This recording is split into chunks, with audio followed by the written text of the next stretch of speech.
చాలామంది వాక్యము చదివి లేక వాక్యం విని ఈ వాక్యం నా జీవితంలో నెరవేరబడట్లేదు, లేకపోతే వాక్యంలో ఉన్న శక్తిని వారి జీవితంలో వారు అనుభవించరు, లేక వారి జీవితంలో సాక్షులుగా నిలబడలేని పరిస్థితిలోకి చాలామంది వెళ్తూ ఉంటారు.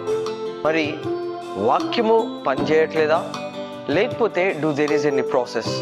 సో మరి రోమియోల గ్రంథం నుంచి 10వ అధ్యాయము 17వ వచనంలో మనకు చక్కగా రాయబడి ఉందండి. ఏమనంటే, కాగా వినుట వలన విశ్వాసం కలుగును, వినుట క్రీస్తును గూర్చిన మాట వలన కలుగును.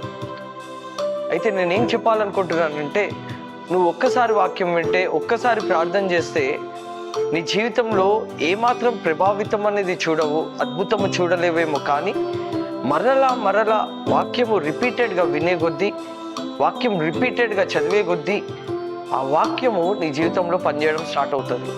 ఎలాగంటే, మొదటిసారిగా నువ్వు వాక్యం విన్నప్పుడు it helps us like a information.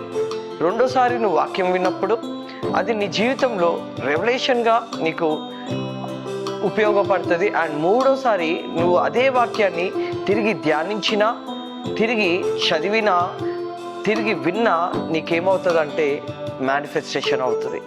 So మొదటిసారి ఇన్ఫర్మేషన్, రెండోసారి రెవల్యూషన్, మూడోసారికి మేనిఫెస్టేషన్.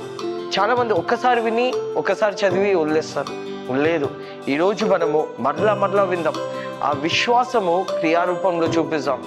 దేవుడు మన జీవితంలో గొప్ప కార్యాలు చేయాలని సిద్ధంగా ఉన్నాడు. కాబట్టి మొదటిసారి, రెండోసారి, మూడోసారి దివారాత్రంలో దాన్ని ధ్యానించి, దాన్ని వింటూ, దాన్ని పట్టుకొని ప్రార్థిస్తూ మన జీవితంలో అద్భుతాన్ని చూద్దాం. ఆమేన్. God bless you.